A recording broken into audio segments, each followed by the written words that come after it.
Don't give up on God, because God won't give up on you. He's certainly able to do anything but fail. Let us pray. God, I thank you for this moment and this opportunity that I have now to stand in this sacred space to communicate your gospel to your people. And God, my prayer is simple, that you would one more time use me again. That God, with my mouth, you would speak your words. God, with my mind, that you would think your thoughts. God, with my heart, you would allow me to feel your presence. I've studied, Lord, but I need your strength.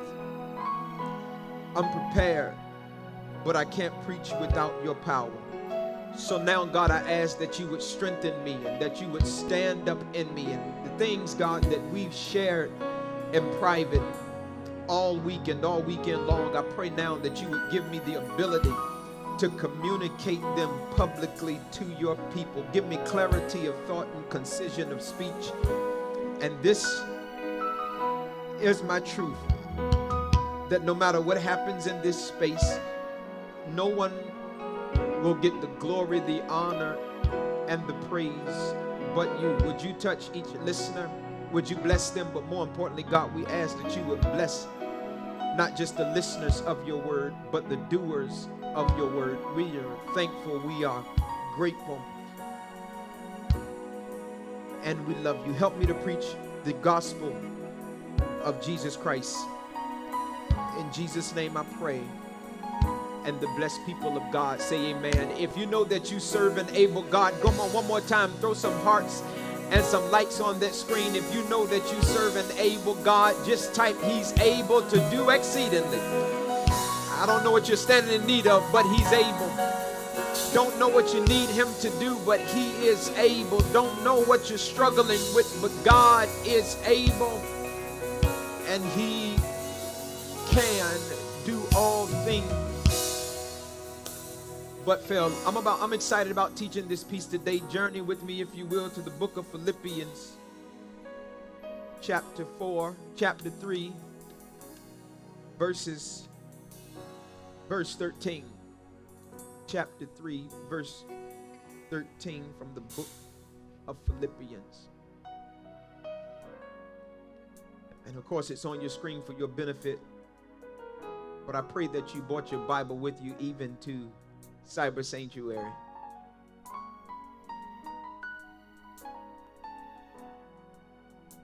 You find words that read like this: No, dear brothers and sisters, I have not achieved it, but I focus on this one thing, forgetting the past and looking forward to what lies ahead. For the next few moments, I want to tag this teaching moment in our exchange. 3 things you need to forget about. 3 things you need to certainly forget about. 3 things that every believer needs to forget about. Singer, songwriter, music producer, and actress Jennifer Lopez is no secret to the pop industry. As a matter of fact, she has been around for quite some time, and she's known for hits like Jenny from the Block to Love Don't Cost a Thing. She's dated men in the industry like Puff Daddy, formerly known as Diddy, Wesley Snipes, and so many more of them. She has participated and helped produce a lot of movies such as Made in Manhattan, Selena, and The Wedding Planner. But parallel to her music career, she has earned just as much money in music as she has in movies. But my favorite movie that she helped produce was a movie entitled Enough. It's a movie based on a book entitled Black and Blue, which eventually became a New York Times bestseller. And this movie, friends, hear me, earned a whopping $51.8 million when it came out. That's $51.8 million. And without a shadow of a doubt, friends, I'm sure you've seen it. It was an action-packed movie, a movie that absolutely blew my mind. And as a consequence of the production, I fell in love with it. Join me, if you will, in the setting of this movie. As the curtain arises, we find Jennifer Lopez waiting tables at a local restaurant. And while she's waiting tables at this local restaurant, she falls in love with this contractor. She marries this fine man and settles into this fine neighborhood. She moves into this beautiful home. And it appears that Jennifer Lopez's story is another love story. It appears that this is just another Love Jones story, but it takes an incredible turn when Jennifer Lopez finds out that her husband has had an affair. Friends, when she threatens to leave her husband, instead of him apologizing to her and trying to do everything in his power to keep his wife, he starts to violently punch her in the face, and she becomes his punching bag. As you can quite imagine, this is the first time she has ever experienced such a thing, and now she's caught between literally a rock and a hard place. Her heart is broken because the man she loves has had an affair. And if being emotionally torn isn't enough, she is now mentally petrified because she's now physically wounded by the hands of her lover. She waits until the morning comes. She packs her bags, and without giving notice to her husband, terrified and petrified, she makes the conscious decision to leave him. She leaves him in an effort, friends, to start life all over again. She starts the next morning without letting her husband know where she is. She drops her daughter off at school, but when she returns to retrieve her daughter from school that same day, it turns out that her husband has picked the daughter up, and now she has no choice but to go back and face her estranged husband. She finally gets back into his presence, and he's at it again, making him his punching bag. In an effort to get her daughter, she goes back and relaxes. She waits until it's dark outside, until he's fast asleep, and decides that she will just escape when it's convenient for her. She starts packing her bags in the middle of the night, and as she's packing her bags, trying to make a run for it, out of nowhere, he comes out of the closet, grabs her by her hair, and he is at it again, making Jennifer Lopez his punching bag. Her ride, who's waiting for her on the outside, hears the commotion. He breaks in to rescue Jennifer Lopez, and with his intervention and his help, she escapes again. This time when she escapes, hear me, she moves out of the city, and life is starting to look a little bit better. It's getting quiet because her estranged husband does not know where she is. She starts out one morning on her morning routine. She turns halfway down the hallway of her new home, and there at the end of the hallway is standing her estranged husband. He begs and pleads with her to come on back home. He tries to persuade her to come home, and she refuses. And you know what happens, friends? Yet again, he makes Jennifer Lopez his personal punching bag. He throws her to the floor, which creates an opportunity for her to grab her pepper spray and spray him. She sprays him off. She grabs her daughter, runs to the car, and eventually she loses him.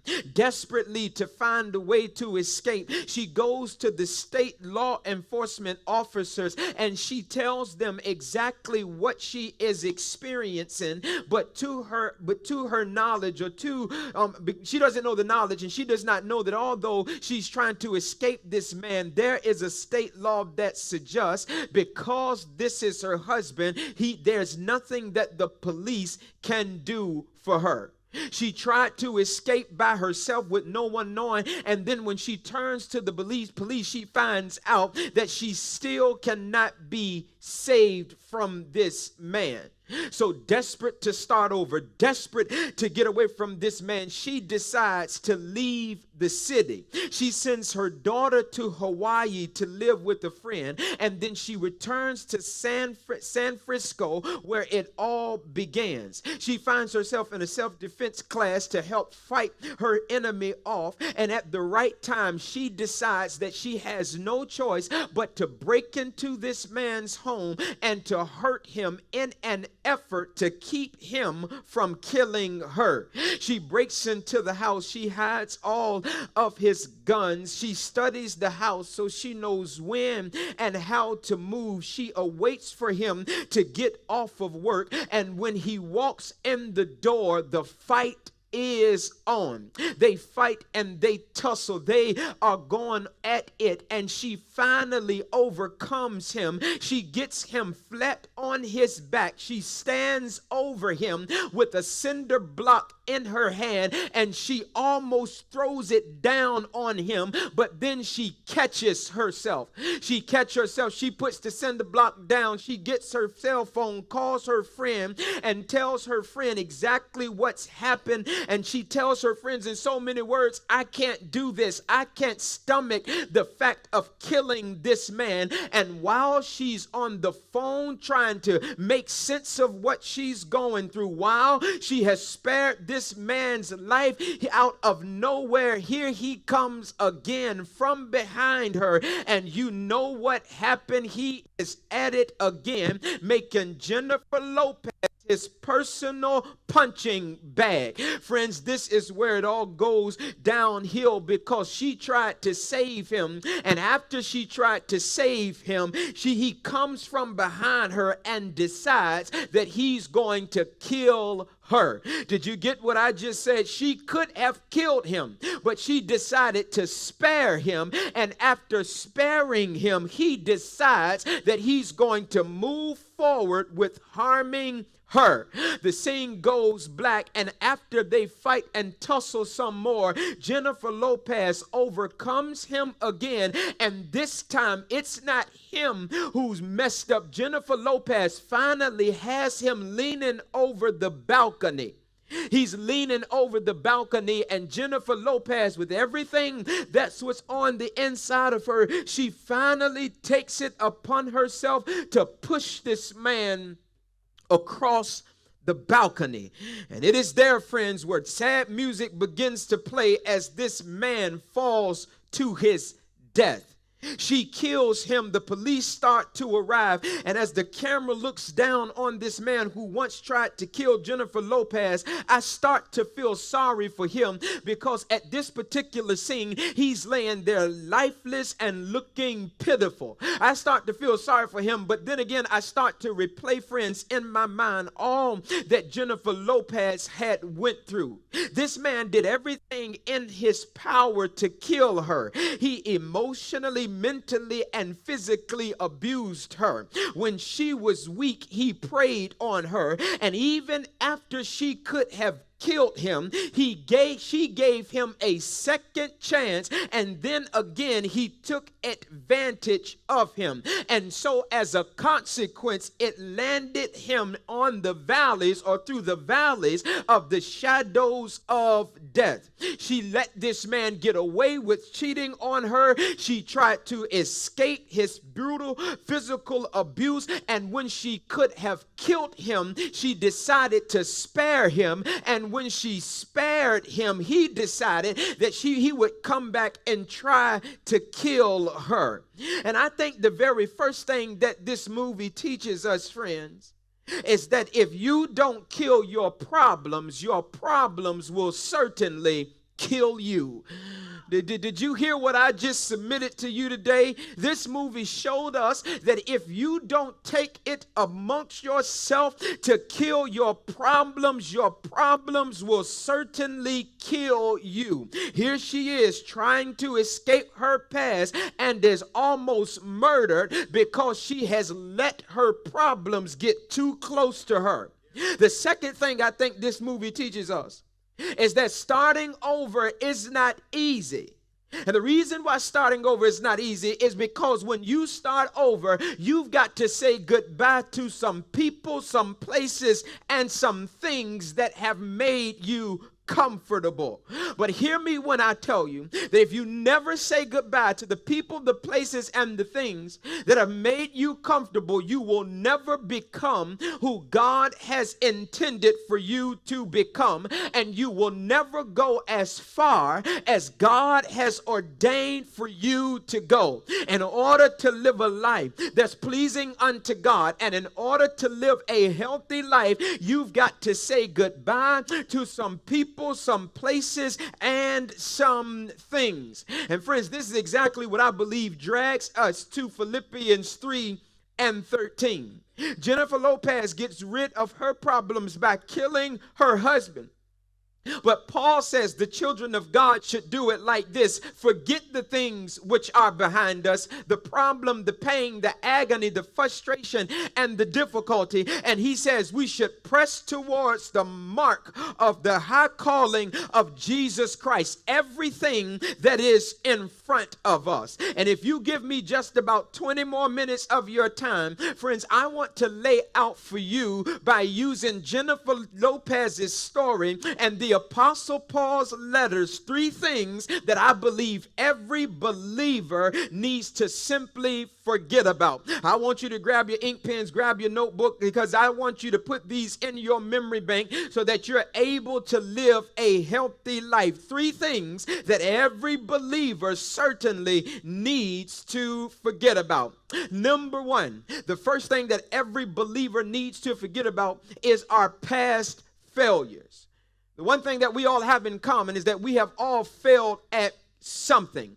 We've all had some failures in our lives. We have all attempted to do something, and in an attempt to do it, fell flat on our face. We all have had some moments in our lives that have turned out to be an embarrassment. But hear me, you must not allow the failures of your yesterday to keep you from the possibilities of your tomorrow. You must not allow the pain, the agony, and the frustrations of your yesterday to keep you from the possibilities of your tomorrow. Let me furthermore go on to remind you, I like what Aaliyah said. She says it like this in one of her hit singles: if first you don't succeed, pick yourself up and try again. If you live long enough, friends, you will experience some failures. And if you build a home in your failures, and if you build a permanent place of residency in your failures, you will never get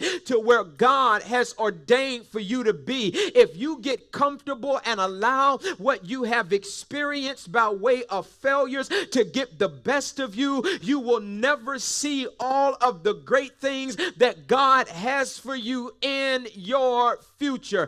Failures are not permanent. Hear me, failures are not permanent, but they are in fact necessary.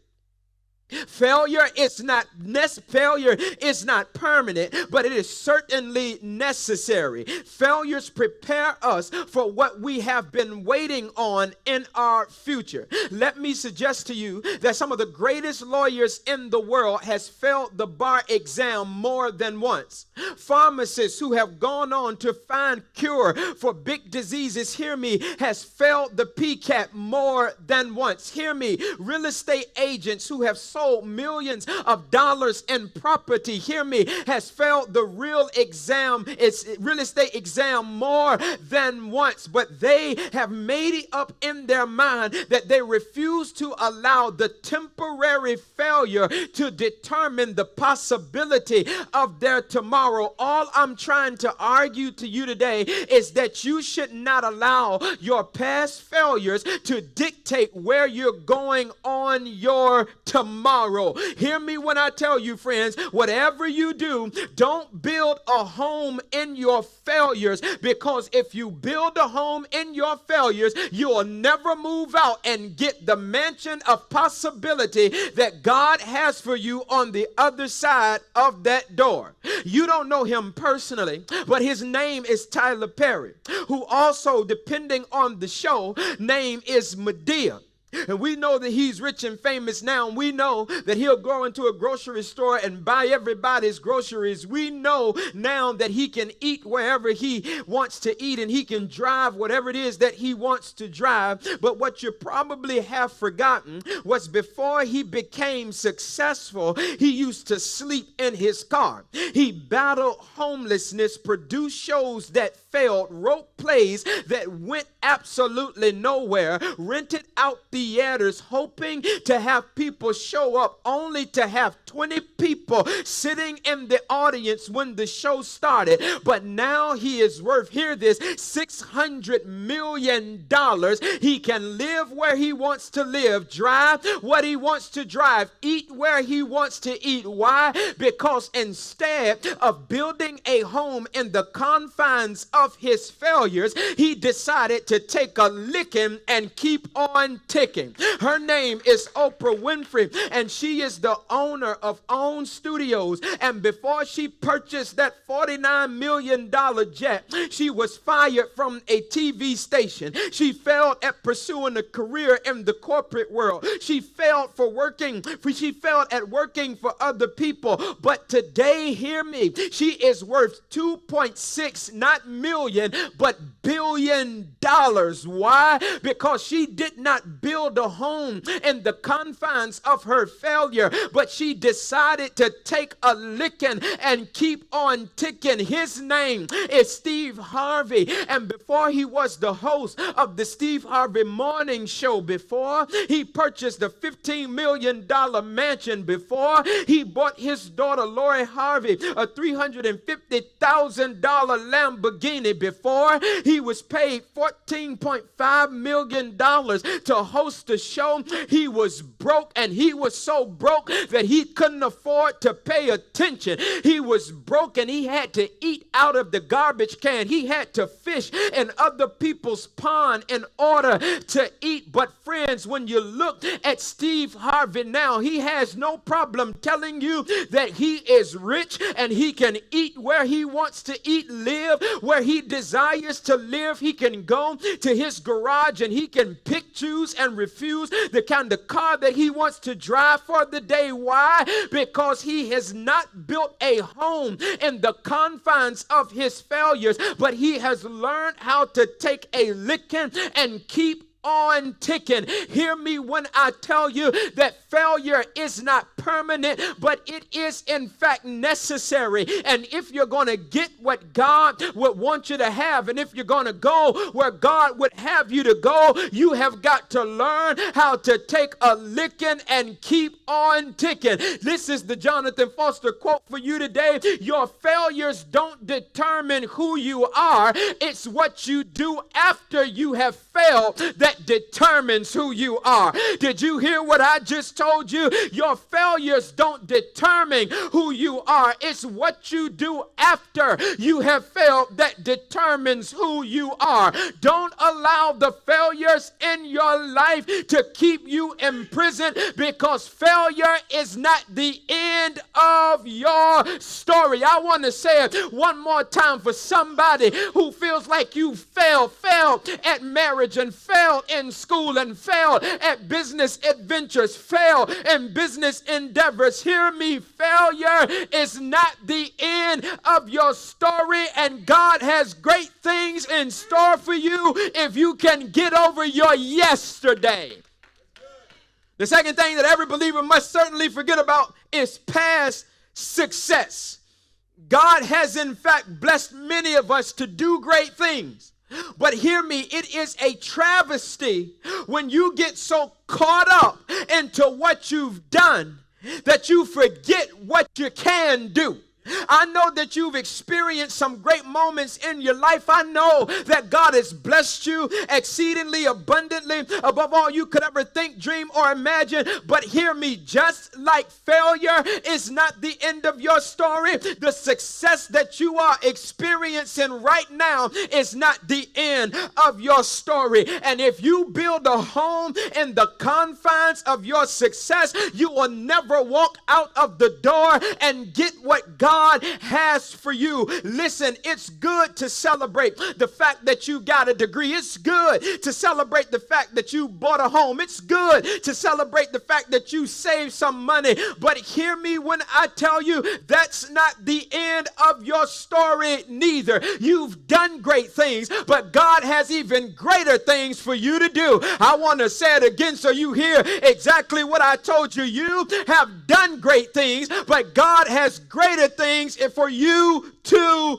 do. Let me see if I can help you. I was called here at the New Mount Olive Baptist Church in 2017. In 2018, we decided to remodel our sanctuary. 2019, we were able to walk back into our sanctuary, and without a shout of a doubt, you ask anybody and I'll tell you that was one of the most proudest moments of my little pastoring career. Within 1 year, God had poured vision into me. Within 1 year, God had set me down and gave unto me some things he knew that I needed. And as a consequence, I began to put them together. I came to you, New Mount Olive Baptist Church, and I told you that God had laid on my heart to completely renovate and tear our sanctuary apart and put it back together. And with the help of God and with the help of the faithful believers and with the help of all of the faithful tithers, we were able to transform our sanctuary.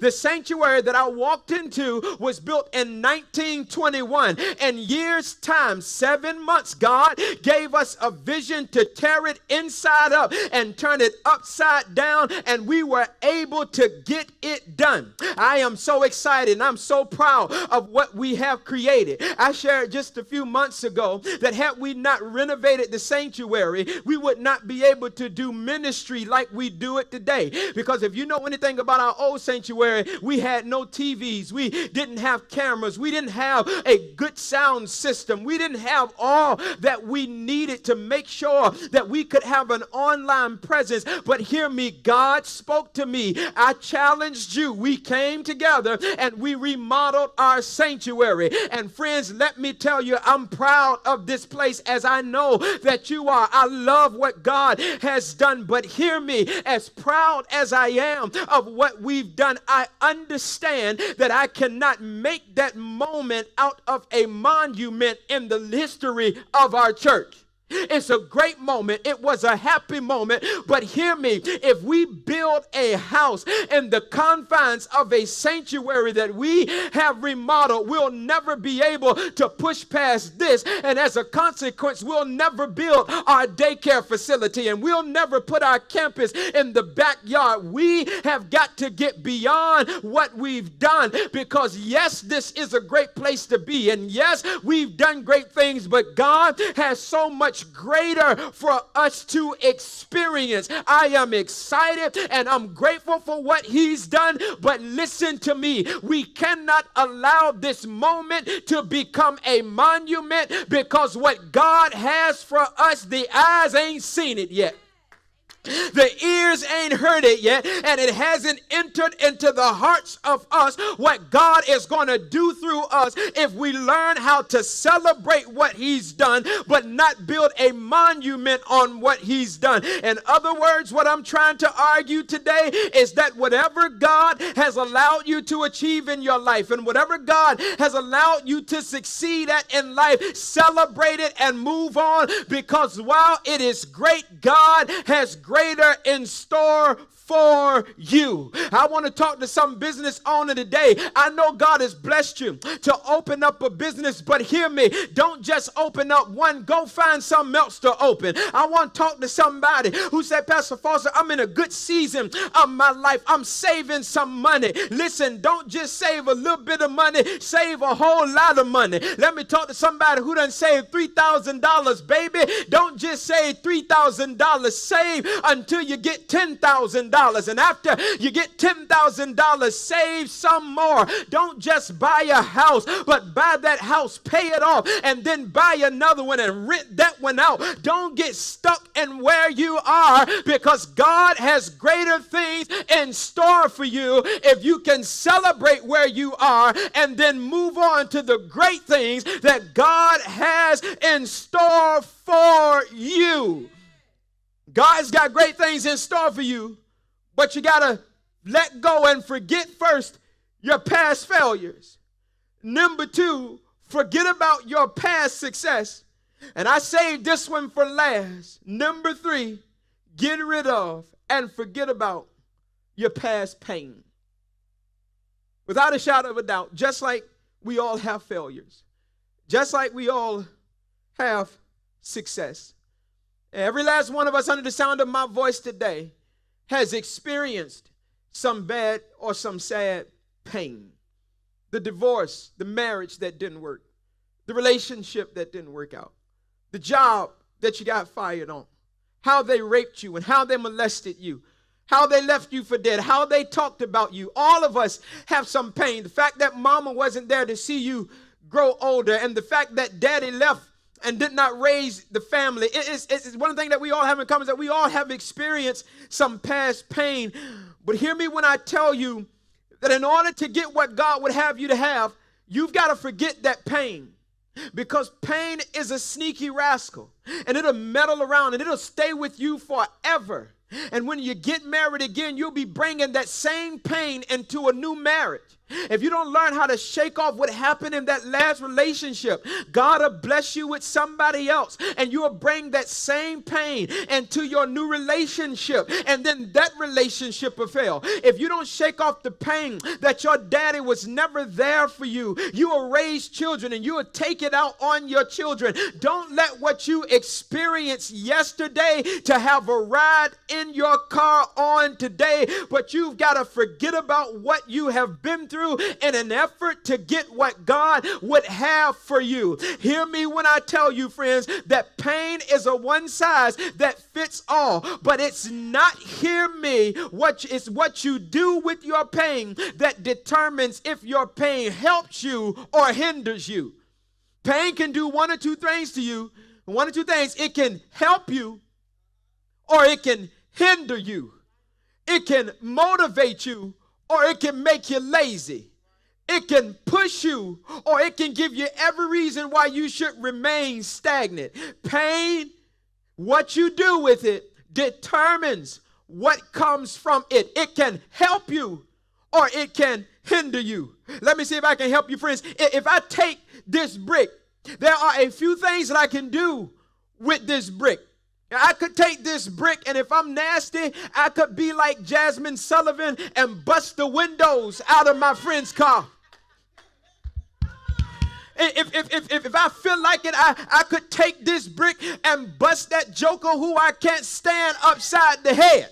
If I want to be nasty, I could take this brick and throw it at his car when I see him coming to pick up his babies. I could take this brick and bust her new boyfriend window out. There's a lot of things that I can do with this brick. I could take this brick and cause people pain, or I could take this brick and help build a homeless shelter for people who have nowhere to go.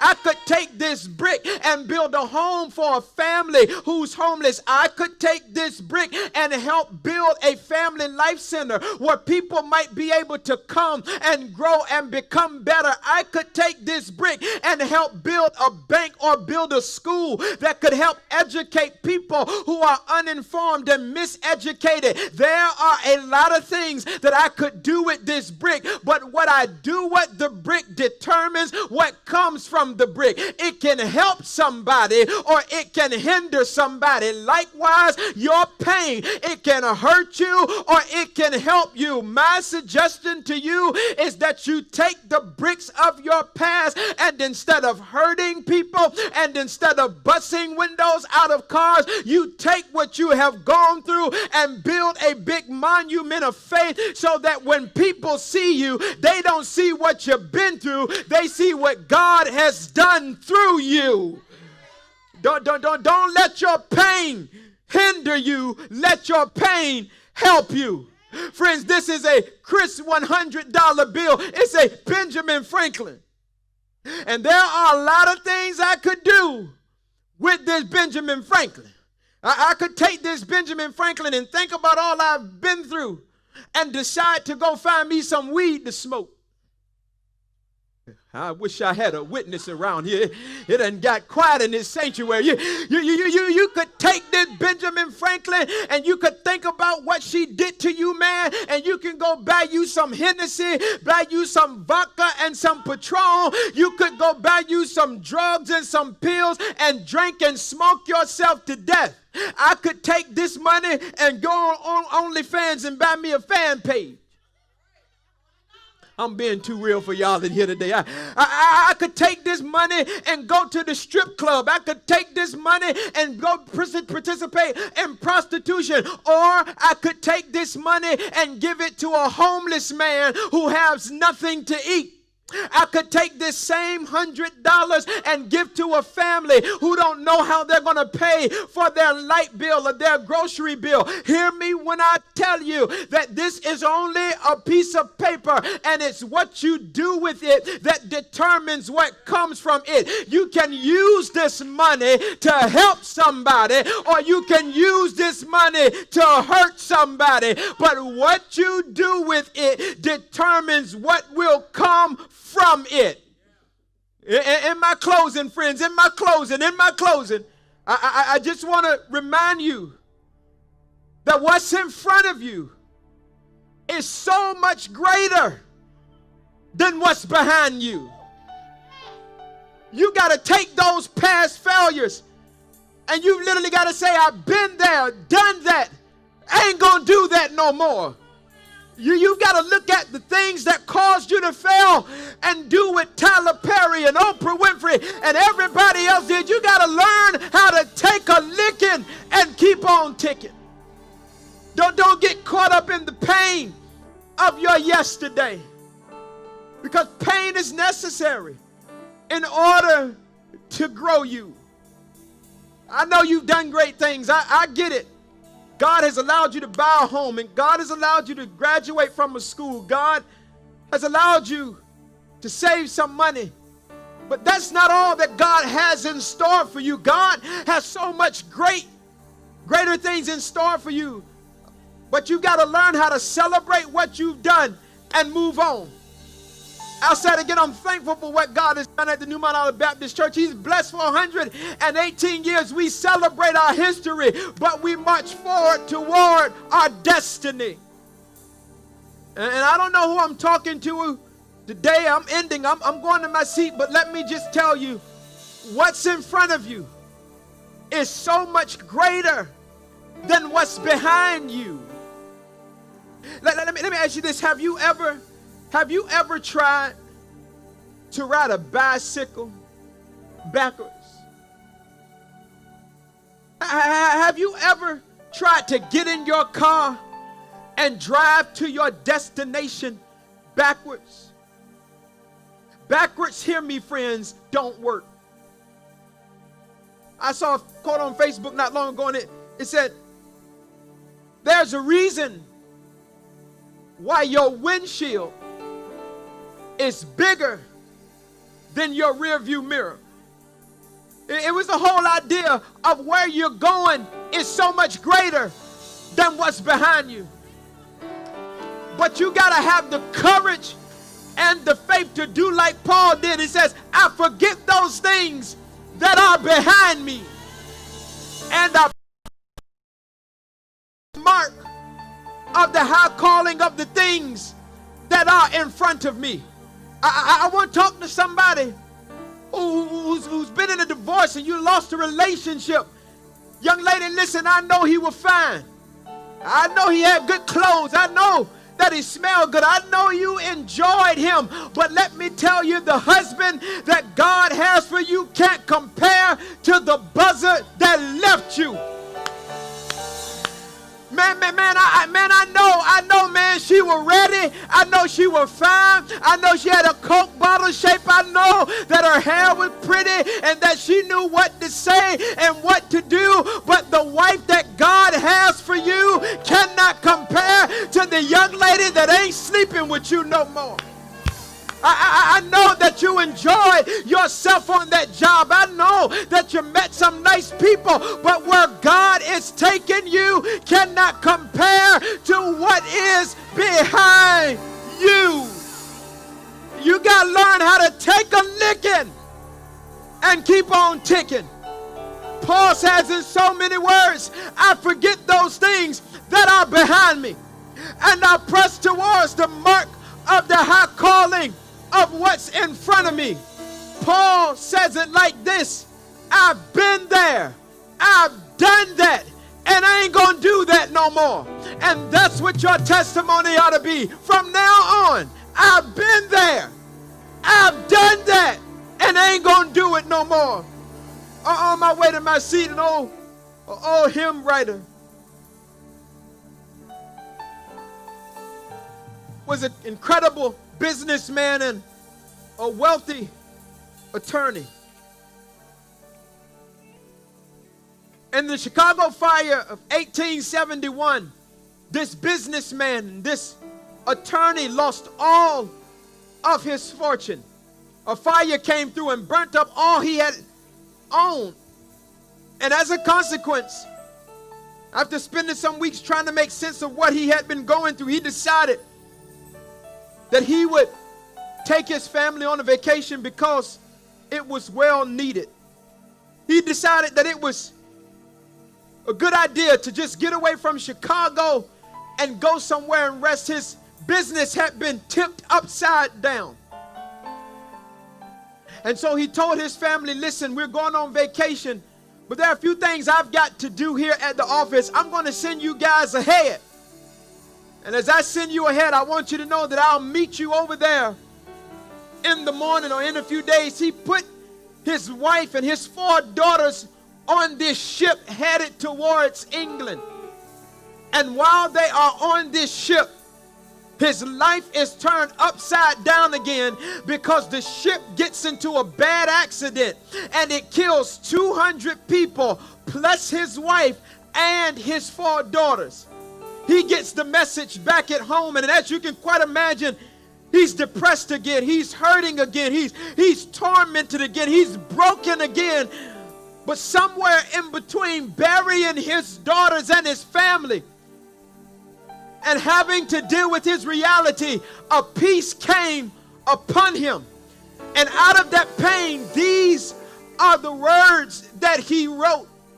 When peace like a river attendeth my way, when sorrows like sea billows roll, whatever my lot has taught me to say, it is well, it is well, it is well with my soul. In other words, he was saying, I've experienced some bad pain and I have had to fight through some agony and some heartache and some turmoil. I've had to say goodbye to my wife and my children. I've had some failures. He says, but it's all right now because it's well with my soul.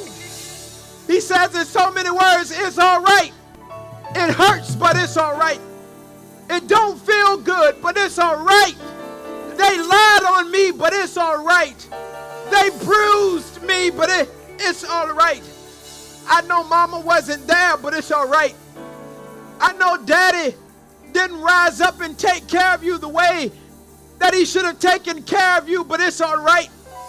I know that it feels like you've been left for dead, but it's all right. I know that you don't understand the season that you're going through, but it's all right. I know the divorce don't make sense, but it's going to be all right.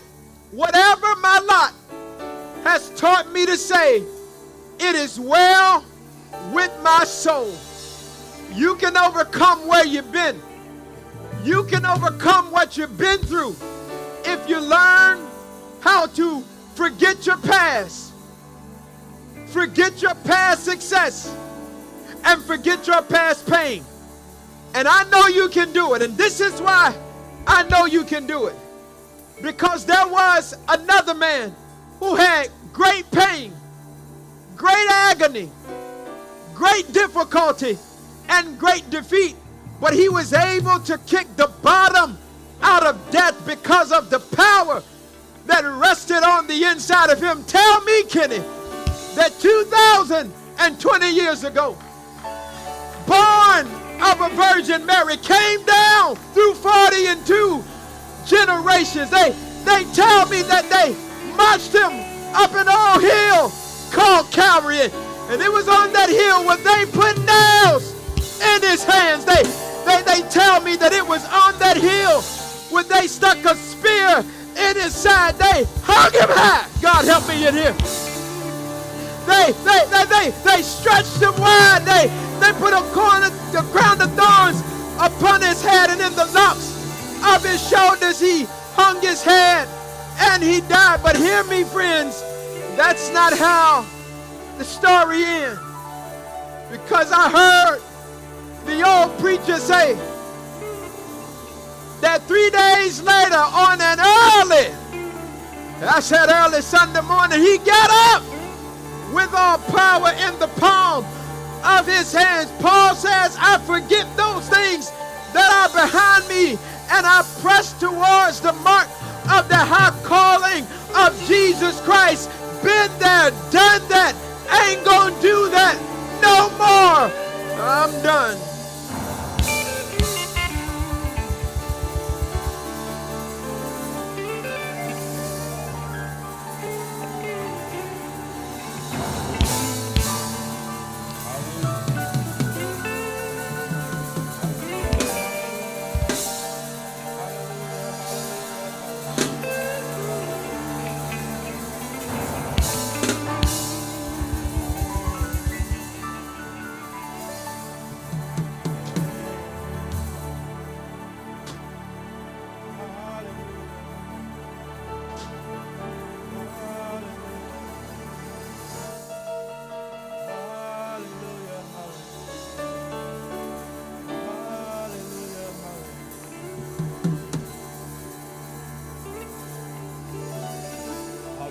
Anybody grateful for that word this morning?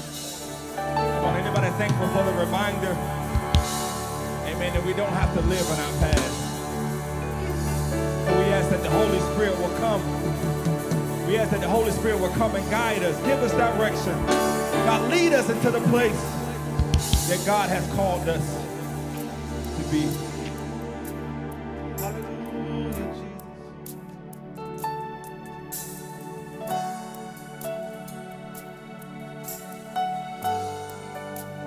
Thank you for your word, God. Thank you for your word, God.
Sit your presence, Jesus. Sit your presence, Jesus. Come on, anybody need the Holy Spirit to show up where you are? Come on from the top. Sing, Holy Spirit.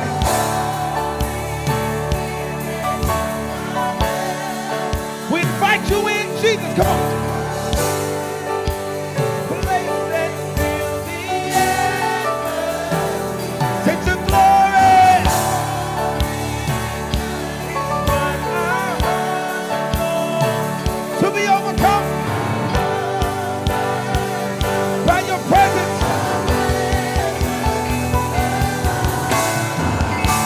Thank you for your presence, Jesus.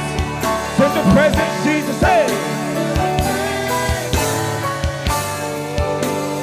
on, let's declare this one more time. Lift your voice, say, Holy Spirit, you are welcome. Come on, say it.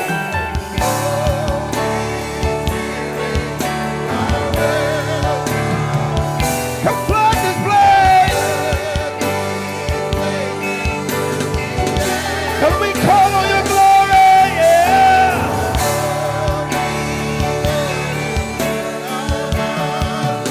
To be overcome.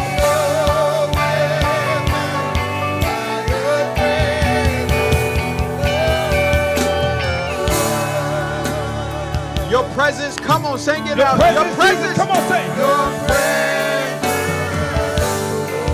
Stay right there, come on, say your presence. That's what we need, oh God, say. Your presence. God, we need your presence, Jesus said. Listen, backwards don't work. My prayer for you today is that you would forget about where you've been and focus on where God is taking you. Let me say this to you. Going backwards don't work. You can't ride a bicycle backwards. You can't drive to your destination backwards. You don't fly an airplane backwards. But when you are looking and trying to reach a new destination, you've got to go forward. I'm going to share this with you when I'm done. I oftentimes share with y'all, I am a young man, and I enjoy being a young man. But have you ever seen somebody who's 70 years old act like they're 25, trying to go backwards from where they have already been? You ever seen a man 70 years old or old enough to be somebody's granddaddy, and he walking around acting like he's still 25? You ever seen somebody old enough to be mature and they still walking around acting like they are 17 and 18? You know how insane you look? Seasoned. Lord done blessed you to see an age that a lot of people don't see, and you want to act like you 21. I remember going to the homecomings at Norfolk State and ODU and having a good time. I'm having a good time. And I look up, and you got somebody old enough to be my granddaddy trying to get in. Man, what is you doing, man? If you don't take your granddaddy home, it's insane when you try to go back, or you look crazy. It's time for you to march forward. It's time for you to walk into the joy and the peace and the prosperity that God has for you, and you do it by letting go of where you used to be. I don't understand why people get older and want to act younger. Listen, when I get old, now I can't tell you that I'm going to walk around and act like I'm dying. But I done told y'all at New Mount Olive Baptist Church, when the Lord let me get 60 and 65, you have not seen a cool old man until you've seen me at 65 and 70. Oh yeah, I done told you. My little hair gonna be gray. I'm gonna have my little slick back going on. Have my big rings on my finger. I'm gonna walk in here, go into my little seat. I'm gonna make sure I keep carrying my handkerchief so when slob start to come out my mouth because my teeth ain't acting right, I'm gonna be able to wipe my little mouth. But I'm not gonna be 70 years old acting like I'm 19. Don't be a new being through Jesus Christ acting like an old being. You gotta forget those things that are behind you and press towards the mark of the high calling Jesus Christ. Courtney, I hope you're watching. I can't wait till me and Ike get old. We're going to get up every Saturday morning and go to the cleaners and get our suits. But we're not going to be 70 acting like 21. If God has allowed you to see 50 and 60 years old, thank God for where you have come from and celebrate where you are going. Because no matter how old you are, you've got something to look forward to. If you're young and you're just now getting married and having babies, celebrate the fact that God has given you healthy children. If you're older and you're 70, 60, maybe sometime you're 50, we got some grandmamas out there that's 40, whatever. If God gives you grandchildren, enjoy your grandbabies. Enjoy the season that you're in. If you're older and you've got more days behind you that is in front of you, spend the remainder of your days looking forward to the promises of God and not looking backwards, because backwards don't work. Paul says, I press towards the mark of the high calling of Jesus Christ. Been there, done that, ain't gonna do that no more. I'm praying for you this week that God would blow your mind, that he would lift up your hung down head, that he would dry your tear stained eyes. What's in front of you is so much greater than what's behind you. Now unto him who is able, somebody shout, able to do exceedingly abundantly above all you could ever think, dream, or imagine, to the God, to the power that worketh in him. And if anybody asks you how long will God be God, you make sure you tell them henceforth, now and forevermore. May God give unto you more than you could ever think, dream, or imagine. May God blow your mind. May he allow you to live as long as you want, but never want for as long as you live. And may the rest of your days be the very best of your days. In Jesus' name I pray, forgetting those things that are behind you, pressing towards the mark of the high calling of Jesus Christ, which is in front of you. Been there, done that. I ain't gonna do that no more. Hey, we're going Amen. forward. We're going forward. Come on, anybody declare that tonight? Come on, this morning. Come on, say we're going forward. Say we're going forward. Come on, one more time. Lift that up. Come on, say we're going forward. Say. Come on, we're moving to where God is calling us. Come on, say we're going forward. Come on, declare right here, we're going forward. Say, we're going forward. We're going forward. God bless you all. Thank you all so much for joining us this morning. Come on, declare that. Say, come on, we're going forward. Say, come on. Lift that up. Say, one more time. Say, we're going forward. We're going forward. Say.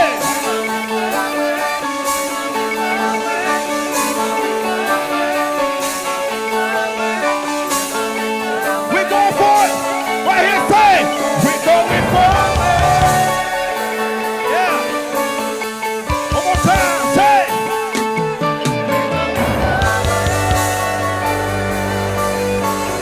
One more time, I feel it. Come on, say. Yeah, yeah, yeah, yeah. We're going forward. Last time, come on, say. We're going forward. Vocals last time, band, wait.